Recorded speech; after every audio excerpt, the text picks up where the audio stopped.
Corporation park आ गए ਅਸੀਂ ਬੱਚਿਆਂ ਨੂੰ ਲੈ ਕੇ ਉੱਥੋਂ ਨਿਕਲੇ ਮਾਲ ਤੋਂ ਤੇ ਬੱਚਿਆਂ ਨੂੰ ਲੈ ਕੇ ਇੱਧਰ ਆ ਗਏ ਆ ਬੱਚੇ ਹੁਣ ਪਾਣ ਲੱਗੇ ਨੇ ਬ੍ਰੈਡ ਤੇ ਮੈਂ ਤੁਹਾਨੂੰ ਦਿਖਾਣੀ ਆ ਕਿ ਕਿਸ ਤਰ੍ਹਾਂ ਬੱਤਖਾਂ ਜੜੀਆਂ ਨੇ ਦੌੜ ਦੌੜ ਕੇ ਆਂਦੀਆਂ ਨੇ ਤੇ ਬੱਚੇ ਫਿਰ ਖੁਸ਼ ਹੁੰਦੇ ਨੇ ਉਹਨਾਂ ਨੂੰ ਪਾ ਕੇ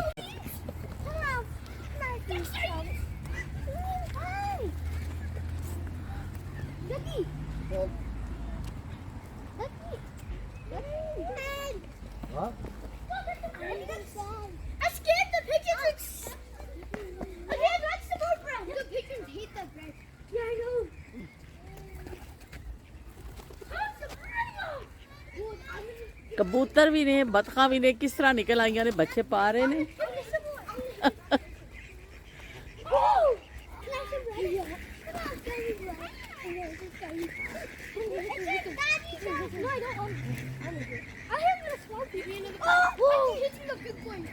Why are you throwing your whole slices of bread? Are you dumb? Just snap your feet. You do a little slicing. They're just so dumb. I feel this. I saw the big one now. I saw the little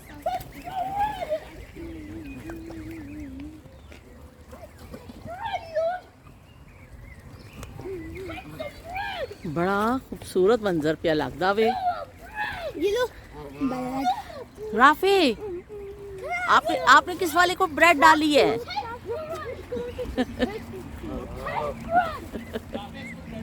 Okay, yeah. More bread, please. More bread. Oh! The text is fake. I'm gonna hit him again. I almost hit him. I missed. Are you there? Oh! The little girl took it all.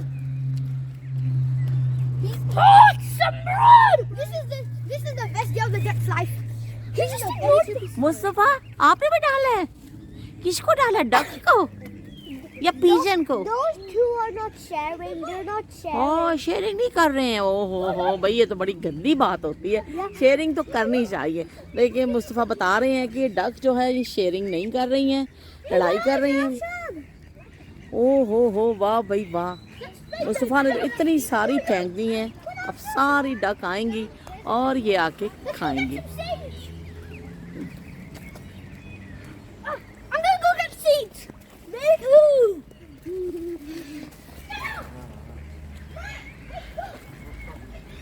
ਨੂਰ ਫਾਤਮਾ ਵੀ ਲੱਗੀ ਹੋਈ ਹੈ ਬਈ ਦਬਾ ਦਬ ਦੇਖੋ ਉੱਥੇ ਸੁੱਟਣ ਵਾਸਤੇ ਉਹਨਾਂ ਨੂੰ ਨੂਰ ਫਾਤਮਾ ਵੀ ਆਪਣੇ ਸ਼ੌਕ ਪੂਰਾ ਕਰ ਰਹੀ ਹੈ ਇਹ ਬਚਪਨ ਤੋਂ ਨੂਰ ਫਾਤਮਾ ਨੂੰ ਲੈ ਕੇ ਇੱਥੇ ਆਨੇ ਸਾ ਫਿਰ ਰਾਫੇ ਹੋ ਗਿਆ ਫਿਰ ਯੂਸਫ ਮੁਸਤਫਾ ਸਾਰੇ ਇਹ ਬੱਚਿਆਂ ਦਾ ਬੜਾ ਫੇਵਰੇਟ ਜਗ੍ਹਾ ਵੇ ਅਸੀਂ ਆਨੇ ਆ ਤੇ ਲੈ ਕੇ ਬੜੀ ਖਾਮੋਸ਼ੀ ਵੀ ਹੈ ਉਸ ਸਾਈਡ ਤੇ ਅੱਗੇ ਚਲੇ ਜਾਓ ਉਸ ਜਿੱਥੇ ਕਨਵੈਂਟ ਵੀ ਲੱਗਿਆ ਸੀ ਅਸੀਂ ਗਏ ਸਾ ਤੇ ਉਹ ਉੱਥੇ ਝੂਲੇ ਵਗੈਰਾ ਵੀ ਨੇ ਪਰ ਸਾਡੇ ਬੱਚੇ ਜ਼ਿਆਦਾਤਰ ਇੱਥੇ ਆ ਕੇ ਖੁਸ਼ ਹੁੰਦੇ ਨੇ ਕਿ ਬਈ ਇੱਥੇ ਜਿਹੜਾ ਨਾ ਇਹਨਾਂ ਨੂੰ ਡਕਸ ਮਿਲ ਜਾਂਦੀਆਂ ਨੇ ਸ਼ੁਰੂ ਵਿੱਚ ਹੀ ਇਹ ਦੇਖੋ ਮੇਨ ਇੰਟਰਸਟ ਮੇਨ ਤਾਂ ਨਹੀਂ ਹੈ ਇੱਕ ਇੰਟਰਸਟ ਹੈ ਮੇਨ ਇੰਟਰਸਟ ਦੂਸਰੀ ਤਰਫ ਹੈ ਤੇ ਫਿਰ ਜਦੋਂ ਅਸੀਂ ਆਨੇ ਆ ਨਾ ਇੱਥੇ ਆਂਦੇ ਹੀ ਸ਼ੁਰੂ ਹੋ ਜਾਂਦਾ ਤੇ ਬਸ ਵੀ ਬੱਚਿਆਂ ਦੇ ਹੋ ਜਾਂਦੇ ਨੇ ਮਜ਼ੇ ਇਹ ਦੇਖੋ ਜੀ ਡੌਗੀ ਆਏ ਹੋਏ ਨੇ ਓਏ ਹੋਏ ਹੋਏ ਹੋਏ ਹੋਏ ਹੋਏ ਹੋਏ ਹੋਏ ਹੋਏ ਅੱਲਾ ਮਾਫੀ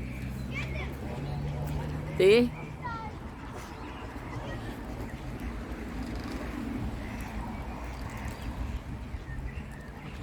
ढाबे तो चा पीती ढाबे तो चा पीती हो तेरिया में मन मन के एवी जिंदगी तबाह की थी हो तेरिया में मन के एवी जिंदगी तबाह की थी गड्डिया गई स्टेशन ते गड्डिया गई फिनिश हो गया Yeah, did that go funny? गड्डिया गई स्टेशन ते पर हटवे बाबू सनु माइया वेखण दे ओ पर हटवे बाबू सनु माइया वेखण दे ਇਹ ਸ਼ਾਇਦ ਜ਼ਿਆਦਾ ਪਾਣੀ ਜਿਹੜਾ ਹੁੰਦਾ ਹੈ ਐਕਸਟਰਾ ਇਹਦੇ ਵਿੱਚ ਜਾਂਦਾ ਹੈ ਪਤਾ ਨਹੀਂ ਇੱਕ ਖੂਹ ਜਿਹਾ ਬਣਿਆ ਹੋਇਆ ਲੱਗ ਜਾਣੇ ਕੀ ਹੈ ਮੇਰਾ ਖਿਆਲ ਡਰੇਨੇਜ ਸਿਸਟਮ ਹੈ ਇਹ ਜਿਹੜਾ ਐਕਸਟਰਾ ਪਾਣੀ ਹੈ ਇਹਦੇ ਵਿੱਚ ਚਲਾ ਜਾਂਦਾ ਵੇ ਤੇ ਕਿਸੇ ਸਾਈਡ ਤੇ ਡਰੇਨ ਹੋ ਜਾਂਦਾ ਹੋਏਗਾ ਤੇ ਲੋ ਬਈ ਬੜਾ ਕੁਦਰਤੀ ਮੰਜ਼ਰ ਹੈ ਤੇ ਮੌਸਮ ਵੀ ਬੜਾ ਅੱਛਾ ਹੈ ਬਰਸਾਤ ਨਹੀਂ ਹੈ ਧੁੱਪ ਵੀ ਨਹੀਂ ਹੈ ਔਰ ਬਹੁਤ ਜ਼ਿਆਦਾ ਠੰਡ ਵੀ ਨਹੀਂ ਹੈ ਤੇ ਅਸੀਂ ਬਹਿ ਜਾਂਦੇ ਆ ਇੱਥੇ ਇੱਕ ਬੈਂਚ ਲੱਗਿਆ ਬੜਾ ਕਦੀਮ ਜਿਹਾ ਲੱਕੜ ਦਾ। ਤੇ ਇਹਦੇ ਤੇ ਮੈਂ ਤਸ਼ਰੀਫ ਫਰਮਾ ਹੋ ਗਈ ਆ। ਹੁਣ ਬੱਚੇ ਪਾਰਕ ਹੋਣਗੇ, ਲੱਗੇ ਪਏ ਨੇ ਬੱਚੇ ਸੁੱਟਣ ਵਾਸਤੇ, ਤੇ ਫਿਰ ਅਸੀਂ ਇਥੋਂ ਜਾਵਾਂਗੇ। ਬੱਚੇ ਲੱਗੇ ਹੋਏ ਨੇ ਇੱਕ ਮਾਲ 'ਚ ਕਾਫੀ ਫਿਰੇ, ਤੇ ਉਹ ਲੱਤਾਂ ਜੜੀਆਂ ਨੇ ਥੱਕ ਗਈਆਂ ਨੇ। ਮੈਂ ਕਿਹਾ ਚਲੋ ਵੀ ਇਹ ਲੱਗੇ ਹੋਏ ਨੇ ਕਬੂਤਰਾਂ ਨੂੰ ਤੇ ਬੱਤਖਾਂ ਨੂੰ, ਤੇ ਉਨੀ ਦੇਰ ਮੈਂ ਇੱਥੇ ਬੈਠ ਜਾਂਦੀ ਆ ਆਰਾਮ ਦੇ ਨਾਲ। ਬੜਾ ਮਜ਼ਾ ਆ ਰਿਹਾ ਕਿ ਹਲਕੀ ਜੀ ਠੰਡੀ ਜੀ ਹਵਾ ਵੇ ਜਿਹੜੀ ਚੰਗੀ ਪਈ ਲੱਗਦੀ ਹੈ। ਤੇ ਬਸ ਬਈ ਹੁਣ ਮੇਰਾ ਖਿਆਲ ਡਬ ਰੋਟੀਆਂ ਸ਼ਬ ਮੁੱਕ ਚਲੀਆਂ ਨੇ। ਜਿਵੇਂ ਡਬ ਰੋਟੀਆਂ ਮੁੱਕਣੀਆਂ ਨੇ, ਇਹਨਾਂ ਨੇ ਕਹਿਣਾ ਚਲੋ ਬਈ ਦਾਣਾ ਵੀ ਲੈ ਕੇ ਆਏ ਨੇ ਕਬੂਤਰਾਂ ਵਾਸਤੇ, ਬਾਜਰਾ, ਤੇ ਨਾਲ ਇਹਨਾਂ ਵਾਸਤੇ ਬ੍ਰੈਡ ਲੈ ਕੇ ਆਇਆ ਸੀ। ਤੇ ਬਸ ਉਹ ਜਿਵੇਂ ਹੀ ਮੁੱਕਿਆ ਰਵਾਨਗੀ ਸਾਡੀ ਸ਼ੁਰੂ ਹੋ ਜਾਣੀ ਹੈ। ਤੇ ਬੱਚੇ ਜਿਹੜੇ ਹੁੰਦੇ ਨੇ ਬੜੇ ਖੁਸ਼ ਹੋ ਜਾਂਦੇ ਨੇ ਕਿ ਥੋੜਾ ਉਹਨਾਂ ਨੂੰ ਥੋੜਾ ਜਿਹਾ ਸੈਰ ਕਰਾ ਦਿਓ, ਥੋੜਾ ਜਿਹਾ ਕਰ ਦਿਓ, ਤੇ ਬੱਚੇ ਖੁਸ਼ ਹੋ ਜਾਂਦੇ ਨੇ। ਔਰ ਖੁਮਾਸ਼ ਦਾ ਤੇ ਇਹਨਾਂ ਨੂੰ ਬੜਾ ਇੰਤਜ਼ਾਰ ਰਹਿੰਦਾ ਵੇ कि खुमाश चाचू आए तो हम जाएंगे कहीं, क्योंकि खुमाश चाचू ने फिर इन्होंने हर फरमाइश पूरी करनी होंगी है। एक दिन इन्होंने फिल्म देखी चाचू के नाल, आज मॉल आए और बाहर गए, और घर में भी इन्होंने खूब इंजॉय किया, गेम्स खेलते हैं। इन्हों के भी 3-4 दिन अच्छे गुजर गए। तो हुण खुमाश अज चला जाएगा, तो बस फिर साड़ी भी रूटीन शुरू हो जाएगी। तो जान वाले तो फिर जाते ही नहीं एक दिन, फिर असी जरा जड़े फैमिली होंदी है उदास भी हो जाती है। तो पर है भी कि जिंदगी दे रंग ने। चले गए हमारे चाचू? हाँ अच्छा। मुस्तफा मजा आया आपको? We were watching it and I was eating rubbish. Yes. And Richard said he called him and poured out because the black one was eating. ਹੁਣ ਵਾਪਸੀ ਹੋ ਰਹੀ ਏ। ਇਹ ਕਬੂਤਰਾਂ ਨੂੰ ਜਿਹੜਾ ਦਾਣਾ ਪਾਇਆ ਵੇ, ਕਬੂਤਰ ਚੁਗਦੇ ਪਏ ਨੇ। ਹੁਣ ਚੁਗਦੇ ਜਾਣਗੇ ਗੁਟਰਗੂ ਗੁਟਰਗੂ ਗੁਟਰਗੂ। ਤੇ ਸਾਡੀ ਵਾਪਸੀ ਹੈ। ਦੇਖੋ ਦਰਖਤ ਦਾ ਤਣਾ ਕਿੰਨਾ ਮੋਟਾ ਵੇ, ਬੜੇ ਪੁਰਾਣੇ ਪੁਰਾਣੇ ਬੂਟੇ ਨੇ ਇੱਥੇ। ਤੇ ਚਲੋ ਬਈ ਹੁਣ ਸਾਡੀ ਰਵਾਨਗੀ ਹੈ ਵਾਪਸੀ ਦੀ। ਹੁਣ ਅਸੀਂ ਜਾ ਕੇ ਬੈਠਾਂਗੇ ਗਾੜੀ ਵਿੱਚ।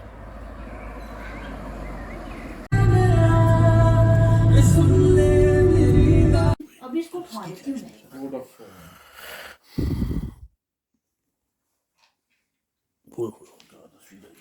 Chelsea custard. यहाँ से हर चीज चढ़ती। आसान सबसे नीचे ना केक भी है, नीचे तक डालना।